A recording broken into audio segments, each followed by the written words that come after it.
नमस्कार। सनातन विचार में आपका स्वागत है। आज जिस पुस्तक पर हम चर्चा कर रहे हैं वह काशी हिंदू विश्वविद्यालय वाराणसी एवं रत्ना पब्लिकेशन वाराणसी द्वारा प्रकाशित पातंजलि योग दर्शनम है। पुस्तक में व्याख्याकर्त्री एवं संपादिका डॉक्टर विमला कर्नाटक हैं और पुस्तक 4 खंडों में आती है। जैसा हम जानते हैं योग दर्शन में 4 पाद हैं, तो वही प्रथम पाद प्रथम खंड में, द्वितीय खंड में, तृतीय तीसरे खंड में और चौथा पाद जो कैवल्य पाद है वो चौथे खंड में। पुस्तक का मूल्य चारों खंड मिला के 2800 रुपये है, 2800 रुपये। पुस्तक मैंने ऑनलाइन मंगवाई थी, चौखंबा की वेबसाइट पे पुस्तक उपलब्ध है। हालांकि चौखंबा द्वारा प्रकाशित नहीं है ये पुस्तक, इस पर कोई भी डिस्काउंट नहीं है। आमतौर पे चौखंबा की वेबसाइट से चौखंबा की पुस्तक मंगवाने पे 20% का डिस्काउंट मिलता है। शायद ये दूसरे पब्लिकेशन की पुस्तक है, इसलिए इस पर किसी प्रकार का कोई डिस्काउंट नहीं है। चारों खंड मिला के भूमिका और विषय अनुक्रमणिका, विषय सूची आदि छोड़कर कुल 1764 पृष्ठ हैं चारों खंड मिला के पुस्तक में। इस वीडियो में हम केवल प्रथम खंड देखेंगे और द्वितीय, तृतीय और चतुर्थ खंड हम अगले वीडियो में देखेंगे।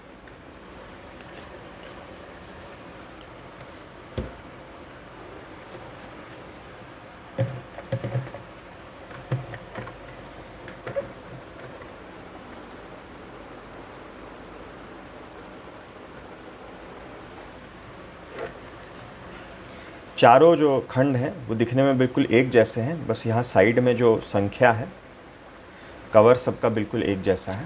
जो खंड की संख्या बस दी गई है उसी से इसका चारों में भेद कर सकते हैं। अबाउट द बुक,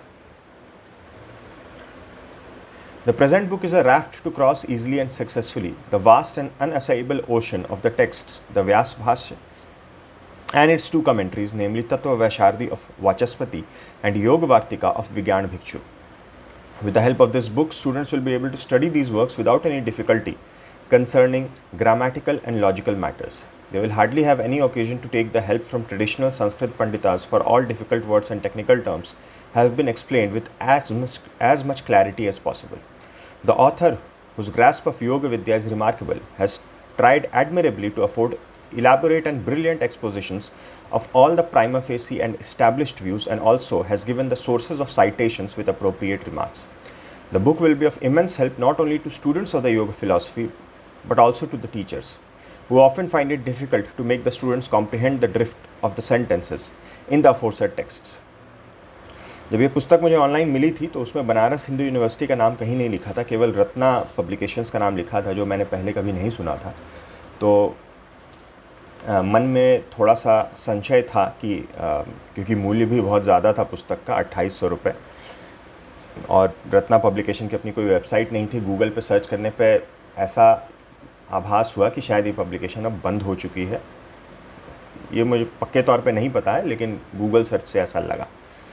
तो काफ़ी डाउट था। जब पुस्तक प्राप्त हुई मैंने जल्दी से ये अंग्रेज़ी में जो छोटा सा पैराग्राफ लिखा है ये पढ़ा, और इसमें बहुत सारी स्पेलिंग मिस्टेक थी, तो मुझे लगा कि शायद कुछ गलती हो गई है, पता नहीं कैसी पुस्तक होगी, लेकिन वो सब गलत साबित हुआ। बहुत ही उच्च कोटि की पुस्तक है, बहुत ही अच्छी पुस्तक है। हिंदी अनुवाद के साथ है, मूल संस्कृत है, अंग्रेज़ी में बस यही इतना ही अबाउट द बुक लिखा हुआ है, तो इसके विषय में चिंता करने की आवश्यकता नहीं है। पतंजलि योग दर्शनम तत्व वैशार्दी योग वार्तिकेति टीका द्वयोपेतम व्यास भाष्यम सपाठ भेद बाल प्रिया व्याख्या हिंदी व्याख्या विभूषितम। तो पुस्तक में व्यास भाष्य है और व्यास भाष्य पर 2 टीकाएँ वाचस्पति मिश्रा की तत्व वैशार्दी और विज्ञान भिक्षु की योग वार्तिका है, और जो संपादिका हैं डॉक्टर विमला कर्नाटक, उनके द्वारा बाल प्रिया हिंदी व्याख्या है, जिसकी सहायता से इन्होंने जहाँ भी अधिक समझाने की आवश्यकता पड़ी है, कुछ अधिक जानकारी देने की आवश्यकता पड़ी है, जहाँ भी तत्व वैशार्दी और योग वार्तिका में मतभेद है, और कहीं कहीं इन्होंने तत्व वैशार्दी के ऊपर टीकाएँ या अन्य आचार्यों की टीकाओं को जहाँ भी कोट करना हो, वो सब बाल प्रिया के अंतर्गत है। In 4 volumes, critical edition and Hindi exposition of Tattva Vaishardi and Yoga Vartika on Vyas Bhasha of the Yoga Sutra in 4 volumes. Volume 1 has Samadhi Pad, Pratham Pad. Commentator and editor Dr. Vimla Karnatak, Department of Sanskrit, Banaras Hindu University, Varanasi, and Ratna Publication, Varanasi, 1992. पुस्तक का अलग अलग भी मूल्य चिपका हुआ है, मगर कुल जो चारों मिला के मूल्य पड़ा वो 2800 रुपये। ये जिस समय पुस्तक प्रकाशित हुई थी उसमें उस दौरान श्री अर्जुन सिंह मिनिस्टर थे, human resource development department India के मिनिस्ट्री के मानव संसाधन विकास मंत्री। ये लिखते हैं, I am happy to know that Banaras Hindu university is going to bring out a book on a critical edition and Hindi exposition of Tattva Vaisharadi and योग वार्तिका ऑन व्यास भाषा ऑफ द योग सूत्र written by Dr. Vimla Karnatak. Publication of this book with the financial assistance from my ministry will definitely provide useful information to the scholars engaged in the field of research. Publication of this book in the platinum jubilee year of the university is also an achievement, and those who have worked on this project deserve commendation. तो ministry से इसमें अनुदान मिला था पुस्तक के प्रकाशन में। ये श्री चंद्रशेखर झा हैं, उस समय कुलपति थे काशी हिंदू विश्वविद्यालय के। तो इनके प्राकथन में से एक छोटा सा अंश पढ़ के सुनाऊं। प्रस्तुत ग्रंथ में लेखिका ने भारत के विभिन्न स्थानों पर प्रतिष्ठित प्राच्य विद्या संस्कृत शोध प्रतिष्ठानों से योग विषय से संबंधित पांडु ग्रंथों यानी पांडुलिपियों की प्रतिलिपियां प्राप्त कर प्रकाशित संस्करणों के परिप्रेक्ष्य में प्रस्तुत ग्रंथ के पाठानुसंधान शैली की गणवेशनापरक आधुनिक पद्धति से प्रथमतः विभूषित किया है तथा अत्यंत सुबोध प्रवाहमयी हिंदी व्याख्या के माध्यम से व्याख्याकारों के हृदयगत दार्शनिक चिंतन को बालप्रिया नामक अपनी टीका में विश्लेषित करने का स्तुय प्रयास किया है। इतना ही नहीं, अति विस्तृत भूमिका में लेखिका ने ग्रंथ के पाठ भेदों को विभिन्न वर्गों में विभक्त कर उन्हें मूल्यांकित भी किया है। ग्रंथ के बारे में है, सादर नमन ये डॉक्टर विमला कर्नाटक द्वारा ही हैं। इसमें मैं बस आपसे ये जानकारी साझा कर लूँ कि कहाँ कहाँ से इन्होंने पांडुलिपियाँ जो हैं वो प्राप्त करी हैं। योग सूत्र, व्यास भाष्य, तत्ववैशारदी और योग वार्तिक के प्रस्तुत संस्करण में पाठांतर लोचन से विभूषित कराने हेतु भारत के विभिन्न प्राच्य विद्या शोध प्रतिष्ठानों द्वारा लेखिका को दुर्लभ पांडु ग्रंथों की छाया प्रतियों का अधिग्रहण जो त्वरित सुलभ हो सका है वह प्रशंसनीय है। तदर्थ भंडारकर प्राच्य विद्या शोध प्रतिष्ठान पूना, जयकर ग्रंथालय पूना विश्वविद्यालय, वैदिक संशोधन मंडल पूना, डेक्कन कॉलेज पूना, प्राच्य विद्या पुस्तकालय बड़ोदरा, केरल विश्वविद्यालय, प्राच्य विद्या पुस्तकालय मद्रास विश्वविद्यालय, अडयार पुस्तकालय मद्रास, केंद्रीय पुस्तकालय बंगलोर विश्वविद्यालय, प्राच्य विद्या शोध प्रतिष्ठान मैसूर विश्वविद्यालय, सरस्वती महल पुस्तकालय तंजौर, राजस्थान प्राच्य विद्या प्रतिष्ठान जोधपुर, लाल बहादुर शास्त्री विद्यापीठ दिल्ली, गंगानाथ झा प्राच्य विद्या प्रतिष्ठान इलाहाबाद, प्राच्य विद्या शोध संस्थान वृंदावन, सरस्वती भवन संस्कृत विश्वविद्यालय वाराणसी, गोयनका पुस्तकालय वाराणसी, पार्श्वनाथ मिश्रा विद्या आश्रम शोध संस्थान वाराणसी, कला भवन पुस्तकालय एवं गायकवाड़ केंद्रीय पुस्तकालय काशी हिंदू विश्वविद्यालय वाराणसी से संबंधित समस्त अधिकारियों के प्रति लेखिका ने कृतज्ञता व्यक्त की। तो इन सभी स्थानों से इन्होंने जो पांडुलिपियाँ हैं वह प्राप्त करी थी। ये फिर एक इंट्रोडक्शन है डॉक्टर विमला कर्नाटक द्वारा ही। The yoga philosophy, which chiefly concerns with the inhibition of the fluctuations of chitta, enjoys a superior position being associated with and augmented by the vrittis, short commentaries, which simply show the senses of words, by the bhashya, scholium and the commentaries thereon, and by such extraordinary commentaries such as the Yoga Siddhanta Chandrika on the Yoga Sutra and the Vivarna on the Vyas Bhashya. Yoga is as a prominent subject has been propounded variously in the Nath, Hat and other sects, but in the present book I have devoted myself solely to expound yoga according to the school of Patanjali. Textual research has two aspects, the doctrinal and historical. Since the basis and source of both these aspects are different, they are independent in nature. In the present work, I have centralized my activities in expounding the doctrinal side of the Sanskrit commentaries concerning with the subject matter. A separate work on the history of yoga is under preparation. Vyasadeva composed in a philosophical style the great scholium called Vyas Bhashya on the Yoga Sutra of Patanjali. This is the main commentary dealing elaborately with the topics considered in the yoga philosophy. In this Bhashya, Vyasadeva does not mainly follow the technique of propounding established doctrines in the form of catechism showing the doubts and their solutions. On the contrary, he proposes the established doctrines by refuting such prima facie views as are not expressly stated. Owing to this peculiar style, there arises difficulty in understanding subjects discussed in the Bhashya. It appears that observing this difficulty faced by the readers, Vachaspati Mishra and Vigyan Bhikshu composed the commentaries Tattva Vaishardi and Yoga Vartika on the Vyash Bhashya respectively by following the technique of doubt solution. While explaining the Vyash Bhashya, the sharp intelligence of Vachaspati, a specialist in all philosophies, and Vigyan Bhikshu has rendered the two commentaries independent as well as original. Both the commentaries are regarded as expressing the heart of the Vyash Bhashya, and as such they are taken to be the two eyes of the Bhashya, yani ki Vyash Bhashya. An advanced aspirant who has entered into yoga through the medium of the Mani Prabha and other commentaries on the Yoga Sutra can realize the highly subtle philosophical aspect of the yoga with the help of these two eye-like commentaries, and consequently can render himself capable of experiencing divine sentiment.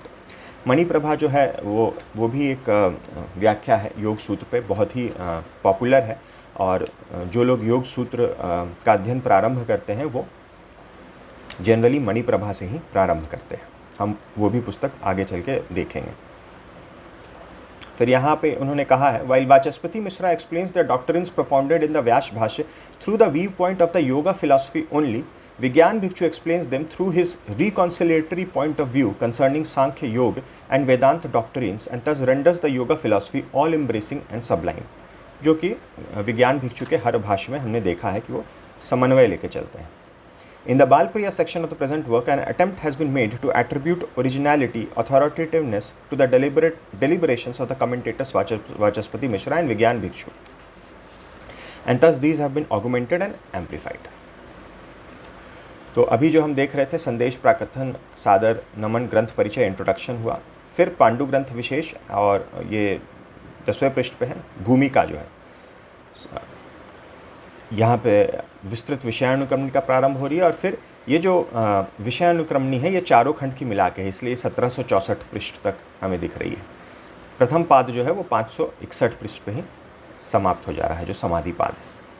फिर 563 से 1070 द्वितीय खंड है, 1071 से 1482 तृतीय खंड है, और 1483 से लेकर 1764 तक चतुर्थ खंड है। ये विस्तृत विषयानुक्रमणिका है। एक तरह से हर सूत्र के अंतर्गत क्या क्या विषय आ रहे हैं, और तत्व वैशारदी देखिए, व्यास भाष्य, तत्व वैशारदी, बालप्रिया, योग वार्तिक, उन सब में किन विषयों पर चर्चा की गई है हर सूत्र के अंदर वो बताया गया है। तो ये विस्तृत विषयानुक्रमणिका है। फिर भूमिका आ जाती है। भूमिका काफ़ी भी बहुत बड़ी है, इसके भी कुछ अंश मैं आपको बता दूं। प्रस्तुत संस्करण में योग के सिद्धांतों की हिंदी व्याख्या के आधारभूत 4 ग्रंथ हैं। एक तो योग सूत्र स्वयं, द्वितीय व्यास भाष्य, फिर तत्व वैशारदी वाचस्पति मिश्रा की, और चौथी योग वार्तिक। पाठ अनुसंधान किए गए हैं तो व्यास भाष्य के लिए पांडु ग्रंथ और प्रकाशित संस्करणों की कुल संख्या 20 है। तो 20 अलग अलग पांडु ग्रंथ और प्रकाशित संस्करणों को आपस में तुलना की गई है, और फिर उसके हिसाब से यहाँ पाठ भेद को मिलाते हुए जो पाठ है, मूल संस्कृत का पाठ है, वह दिया गया है। तो यहाँ पर जिस ग्रंथालय से जो पांडुलिपि या प्रकाशित संस्करण प्राप्त हुआ है वो सबको एक तरह से क ख ग घ ये असाइन कर दिया गया है अक्षर, और फिर जहाँ पुस्तक जब हम देखेंगे तो वहाँ जो भी पाठ दिया गया है, मूल पाठ, तो नीचे फुट नोट में बहुत ही विस्तार से बताया गया है कि यह जो पाठ है वो किस किस संस्करण में उपलब्ध नहीं है, किस में उपलब्ध है। तो इस तरह से करके कौन सा पांडुलिपि और कौन सा संस्करण कहाँ से प्राप्त हुआ है उसकी जानकारी दी गई है। उसी प्रकार से तत्व वैशारदी के संस्करण, तो तत्व वैशारदी के कुल 13 संस्करण का उपयोग किया गया है। 13 संस्करणों को मिला के जो भी पाठ भेद है उन सबको मिला के जो उचित पाठ होना चाहिए, और यहाँ भी क ख ग घ करके तत्व वैशारदी के भी सारे विभिन्न जो पांडु ग्रंथ हैं और प्रकाशित संस्करण हैं उनको दिया गया है। और मूल जब हम पुस्तक प्रारंभ होती है तो वहाँ पर फुट नोट में अच्छे से बताया गया है। योग वार्तिक के कुल 6 हैं, 6 पांडु ग्रंथों को, पांडुलिपियों को और प्रकाशित संस्करणों को का उपयोग इसमें किया गया है।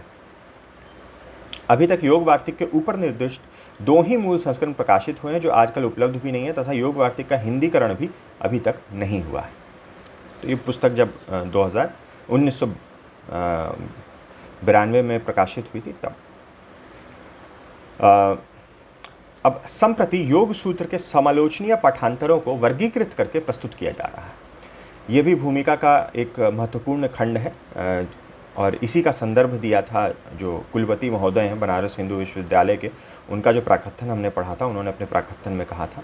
अब शुद्धिपरक पाठांतर है, तो उन सब का विवरण बहुत ही विस्तार से यहाँ पर दिया गया है कि क्या क्या शुद्धिपरक पाठांतर है, क्या था, कहाँ पे क्या था, क्या दिया गया है, उसका कारण क्या है, ये एक जैसे सेक्शन हुआ। फिर पर्याय बहुल पाठांतर, तो पर्याय बहुल पाठांतर क्या है, विभक्ति भेद परक पाठांतर, तो वो सब क्या क्या हुए हैं, विभक्ति युक्त विभक्ति रहित पाठांतर, उपसर्ग युक्त उपसर्ग रहित पाठांतर, पदक्रम भेद परक, वचन भेद परक, नवीन सूत्र विषयक, अतिरिक्त पद प्रयोग विषयक पाठांतर। इस प्रकार से ये योग सूत्र के पाठांतर थे। फिर व्यास भाष्य के प्रारंभ हो रहे हैं। शुद्धिपरक पाठांतर देखिए काफ़ी विस्तार से है व्यास भाष्य में भी, क्योंकि 20 पांडुलिपियाँ हैं और उन सब का तुलना। फिर पर्याय बहुल, विभक्ति भेद परक, विभक्ति युक्त उपसर्ग की भिन्नता परक पाठांतर, वचन भेद परक, लिंग भेद परक, पदक्रम भेद परक पाठांतर, स्थान निर्धारण परक पाठांतर। इस प्रकार से तत्व वैशार्दी और योग वार्तिक का भी संपूर्ण यहाँ पे ये पूरा आप जो देख रहे हैं ये पाठांतर की ही जानकारी दी गई है विभिन्न पांडुलिपियों के आधार पर, और ये सब भूमिका का ही अंश है। यहाँ पर ये खंड समाप्त हो रहा है। फिर थोड़ा सा छोटे में वाचस्पति मिश्र और विज्ञान भिक्षु की तत्व वैशार्दी और योग वार्तिक के बारे में जानकारी दी गई है। सर्वदर्शन निष्णांत वाचस्पति मिश्र ने विशुद्ध शास्त्रीय दृष्टि से ही व्यास भाष्य पर तत्व वैशार्दी टीका लिखी है। व्यास भाष्य में आए मत मतांतरों की गुत्थियों को सुलझाने में ही उन्होंने अपनी सशक्त लेखनी का सफल प्रयोग किया है। वाचस्पति मिश्र ने भाष्य प्रयुक्त योग के सिद्धांतों को सांख्य योग वेदांत की समन्वयी तुलिका में से सम्मिलित नहीं किया है। उन्होंने विशुद्ध योग दृष्टि से ही व्यास भाष्य की व्याख्या की है। व्यास भाष्य में न आए हुए अन्य दर्शनों के मत मतांतरों के उपस्थापन द्वारा अपनी तत्व वैशार्दी टीका को दूर रखा है। यही कारण है कि उन्हें अन्य शास्त्रों से बहुत अधिक उदाहरणों को उद्धृत करने की आवश्यकता अनुभूत न हुई। अतः वाचस्पति मिश्र द्वारा लिखित तत्व वैशार्दी टीका योग वार्तिक की अपेक्षा कलेवर में लघु है। फिर विज्ञान भिक्षु की योग वार्तिक जो है, व्यास भाष्य के परवर्ती टीकाकार विज्ञान भिक्षु ने योग वार्तिक टीका लिखते समय व्यास भाष्य पर लिखी गई अन्य टीकाओं का भी सूक्ष्म सर्वेक्षण किया है। अतः उनका भाष्य वार्तिक समीक्षात्मक टीकाशैली का चूड़ांत निदर्शन है। विज्ञान भिक्षुकृत योग वार्तिक की टीकाशैली की फिर अधोलिखित विशेषताएं इन्होंने नीचे दी गई है। पूर्ववर्ती टीकाकारों को अन्य अनेक स्थलों पर केचितु कश्चितु यक्तु द्वारा उठाकर उनके भाष्यार्थ पर प्रश्न चिन्ह लगाते हुए अपनी सैद्धांतिक असहमति व्यक्त की है। योग भाष्य के पूर्ववर्ती टीकाकारों के मतों का सर्वत्र खंडन ही किया है, ऐसी बात भी नहीं है। योग वार्तिक में मत वैभिन्न परक ऐसे भी अनेक प्रसंग परिलक्षित होते हैं जहां विज्ञान भिक्षु ने स्वमत को प्रतिष्ठापित करने के पश्चात परेक तु केचितु शब्दावली के साथ पूर्ववर्ती टीकाकारों के मतों को भी भाष्य वार्तिका में संग्रहित किया है। पाठ भेदों की भी यत्र तत्र समीक्षा की है। महर्षि पतंजलि द्वारा अनुशासित योग सिद्धांतों को श्रुति मूलकता, प्राचीनता, व्यापकता तथा प्रामाणिकता प्रदान करने के लिए श्रुति, स्मृति, इतिहास तथा पुराण आदि शास्त्रों के उदाहरणों की प्रचुरता के साथ उद्धृत किया है। सांख्य योग वेदांत दर्शन के समन्वित रूप को प्रस्तुत करने का प्रयास होने से योग वार्तिकाकार ने अद्वैत वेदांतियों के मतों की योग मतों से एक रूपता को तो यथास्थान प्रतिपादित की ही है, किंतु उसके अस्पृहणीय और उपेक्षणीय पक्ष को भी आधुनिक वेदांती ब्रुव कहते हुए प्रखर व्यंग्यात्मक लेखनी से उद्घाटित करते हुए उन्हें खंडित किया है। सांख्य सूत्र एवं सांख्य कारिका के उदाहरणों से योग वार्तिक को सम्मिलित और परिवर्धित करते हुए विज्ञान भिक्षु ने सांख्य योग के समान तंत्र होने को भी प्रमाणित किया है। योग सूत्र से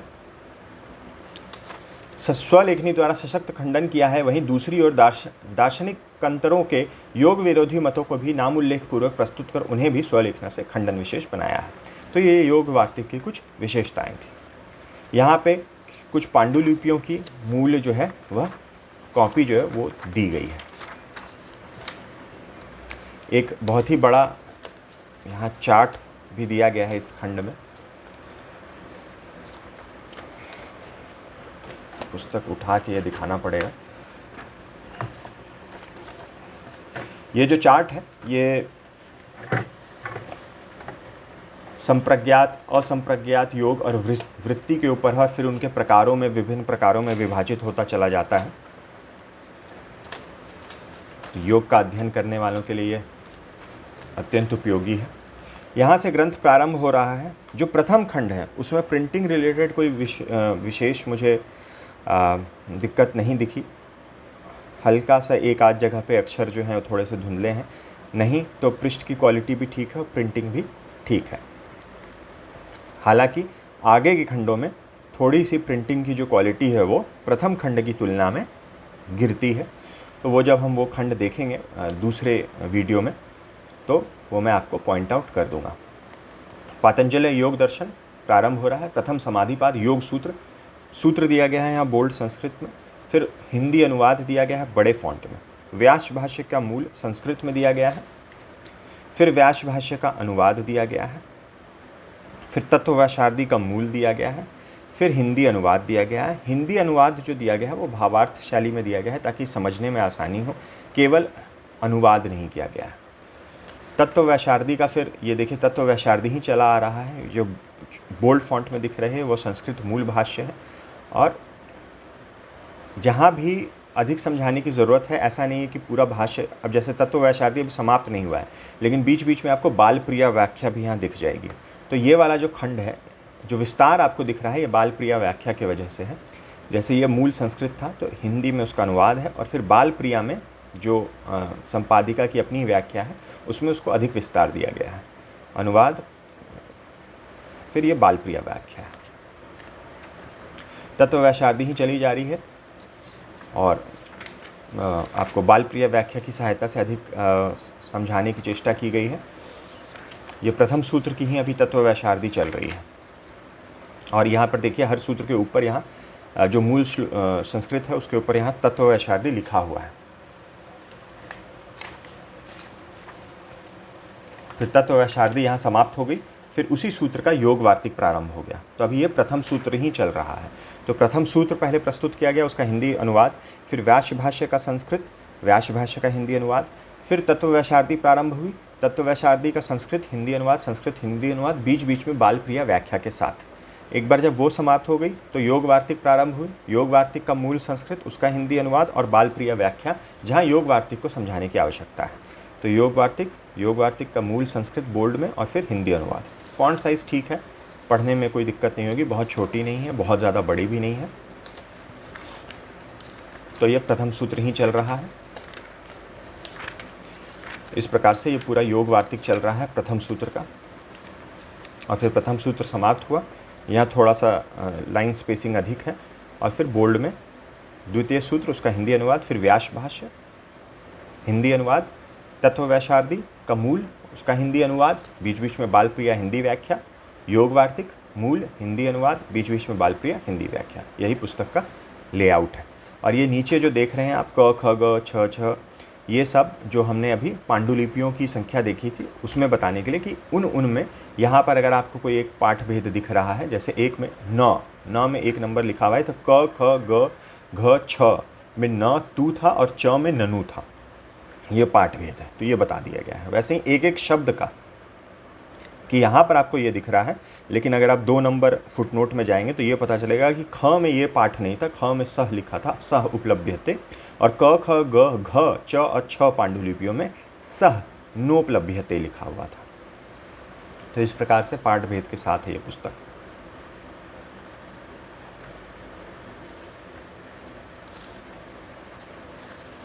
यहाँ पे बाल प्रिया व्याख्या दी गई है। एक जगह थोड़ा सा यहाँ प्रिंटिंग का दिक्कत है। ये देखिए यहाँ पर कुछ अक्षर जो हैं वो मिट गए हैं।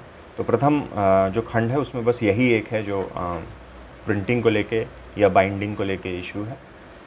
थोड़ा सा यहाँ पे आ जाता है, शायद छपाई बहुत गहरी हो गई है। तो ये देखिए काफ़ी पीछे के पृष्ठ का भी एक उसकी परछाई दिख रही है, तो थोड़ा सा उससे पढ़ने में दिक्कत होती है। लेकिन ऐसा जैसे एक आध जगह पे ही है, कोई बहुत अधिक जगहों पे ऐसा नहीं है। दूसरी बात, अब जैसे ये कोई एक सूत्र है, योग सूत्र 1.5 यानी कि पहले समाधिपाद का तो ये खंड ही है, 5वां सूत्र है। तो उसमें तत्ववैशार्दी प्रस्तुत की गई, योग वार्तिक प्रस्तुत की गई। अब उसी सूत्र में उसी विषय पर तत्व वैशारदी और योग वार्तिक में मतभेद है कुछ, तो उसको बालप्रिया व्याख्या में स्पष्ट रूप से मिश्र भिक्षु मतभेद की एक सब हेडिंग देके बताया गया है कि क्या मतभेद है। वो मतभेद प्रस्तुत कर दिया गया है। और आगे चल के हम देखेंगे कि कई जगहों पे वो मतभेद में बालप्रिय व्याख्या के अंतर्गत ये भी बताया गया है कि कौन सा जो मत है वो अधिक उपयुक्त लग रहा है और किन कारणों से, तो वो भी अभी हम देखेंगे।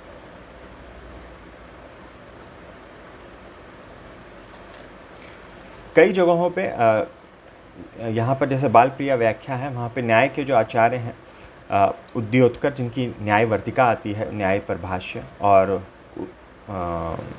उद्यानाचार्य की न्याय कुसुमंजलि आती है, उनका भी उल्लेख किया गया है। जैसे यहाँ देखिए उद्योतकर हैं, आचार्य उद्योतकर के मत में, और फिर उन्होंने बालप्रिया व्याख्या में और डिटेल में उसको एक्सप्लेन किया है।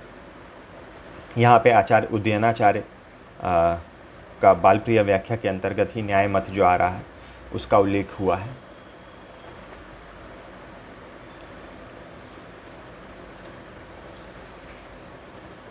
यहाँ बलरामोदासीन जो हैं ये तत्व वैशारदी के ऊपर, यानी कि वाचस्पति मिश्रा की जो तत्व वैशारदी है उसके ऊपर इन्होंने एक टीका लिखी थी। तो बालप्रिय व्याख्या के अंतर्गत कई जगहों पे बलरामोदासीन जो हैं उनको कोट किया गया है, उनकी व्याख्या में से चीज़ें लिखी गई हैं। और इन्होंने जब टीका लिखी थी तब तत्व वैशारदी जो है वो योग वार्तिक के पहले की टीका है, इसलिए तत्व वैशारदी में कहीं भी योग वार्तिक का मेंशन नहीं आता है। लेकिन योग वार्तिक में जो अभी हमने देखा था, इन्होंने विज्ञान भिक्षु ने खंडन भी किया है, तो इन्होंने कहीं कहीं पर वाचस्पति मिश्र के मत का भी खंडन किया है। और बलरामोदासीन की जो व्याख्या आई थी तत्व वैशारदी के ऊपर, वो योग वार्तिक के बाद आई थी। तो बलरामोदासीन ने भी कुछ जगहों पे अपनी व्याख्या में भिक्षु मत का खंडन किया है। तो यहाँ पे जैसे बालप्रिय व्याख्या है, तो यहाँ पे बलरामोदासीन ने जो भिक्षु मत का खंडन किया है उसका सारांश प्रस्तुत किया गया है, कहीं कहीं विस्तार से भी प्रस्तुत किया गया है। और एक जगह तो बलरामोदासीन ने वाचस्पति मिश्र से मतलब जिन तत्व वैशारदी जिस पर उन्होंने टीका लिखी है, उन दोनों में भी मत वैभिन्न है, तो उसका भी उल्लेख बालप्रिय व्याख्या के अंतर्गत किया गया है। ये जो सूत्र है योग सूत्र, इसमें ईश्वर की परिभाषा है। ये प्रथम पाद का 24वां सूत्र है। क्लेश कर्म विपाक और आशय से अस्पृष्ट एक विशेष प्रकार का पुरुष ईश्वर कहलाता है।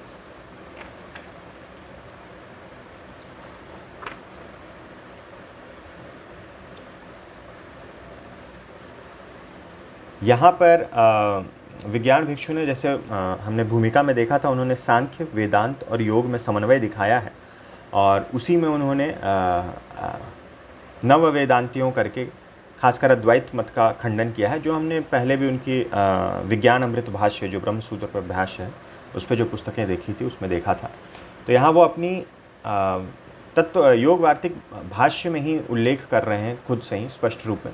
इस विषय में ब्रह्म मीमांसा भाष्य में हमारे द्वारा पूर्व पक्षियों मूढ़ों के बड़े बड़े प्रश्नों, मूर्खतापूर्ण विकल्पों का खंडन किया जा चुका है। वहाँ तत्वमसी आदि वाक्यों की व्याख्या भी विस्तार से की जा चुकी है। संक्षेप में यहाँ भी उसकी व्याख्या करेंगे। और फिर यहाँ पर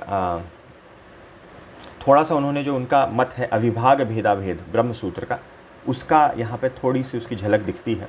लिखते हैं, न्याय प्रधान युक्तियों से अनुग्रहित होने के कारण अग्नि के विश्वलिंग आदि रूप यानी कि चिंगारी, प्रबल शांत दृष्टांतों के साथ विरोध होने से आकाश सूर्य आदि के दृष्टांत अखंडता परक नहीं है, अपितु ब्रह्म में समस्त जीवों की अविभाग लक्षण रूप अभेद सभी कालों में अवस्थित रहने पर, परमार्थिकत्व होने पर भी श्रुति वाक्य किंचित अवच्छेद खंड के द्वारा फेन बुद्ध आदि की तरह क्षणशील विभाग लक्षण रूप अपरमार्थिक भेद से उपाधित्व मात्र का प्रतिपादन करते हैं।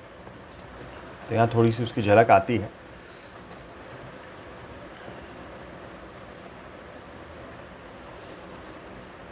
अब यहाँ पर जैसे मतभेद है तो उसके बारे में बालप्रिय व्याख्या में लिखा गया है, वस्तुतस्तु सविचारा समापत्ति में विकल्प संकीर्णत्व है, ना कि विकल्प शून्यत्वाभाव। व्यास भाष्य अनुसारी होने से वाचस्पति मिश्र का मत आदरणीय है तथा विज्ञान भिक्षु की यह पंक्ति प्रश्न चिन्ह बनकर रह जाती है। तो ये एक उदाहरण है। फिर अब जैसे यहाँ भी मिश्र भिक्षु मतभेद है, तो यहाँ पर दोनों के विचारों को जो मूल है वो तो उसका अनुवाद और तो दिया ही गया है। बाल प्रिया में दोनों के विचारों को संक्षेप में लिख के अंत में कहते हैं वस्तुतस्तु इसमें योगी का अनुभव ही प्रमाण कहा जा सकता है। तो विज्ञान भिक्षु के मत को यहाँ पे ज़्यादा वेटेज दिया जा रहा है, क्योंकि वह एक योगी हैं, तो ये अनुभव परक सूत्र है और जो व्याख्या है वो भी अनुभव परक है। तो उन्होंने अगर ऐसा कहा है तो ऐसा उनका अनुभव रहा होगा। तो वस्तुतस्तु इसमें योगी का अनुभव ही प्रमाण कहा जा सकता है। तो तत्ववैशार्दी के ऊपर योग वार्तिक को यहाँ ज़्यादा वेटेज दिया गया है। तो इस प्रकार से बाल प्रिया में मिश्र भिक्षु मतभेद का जो है उसका एक तरह से कह सकते हैं ट्रीटमेंट किया गया।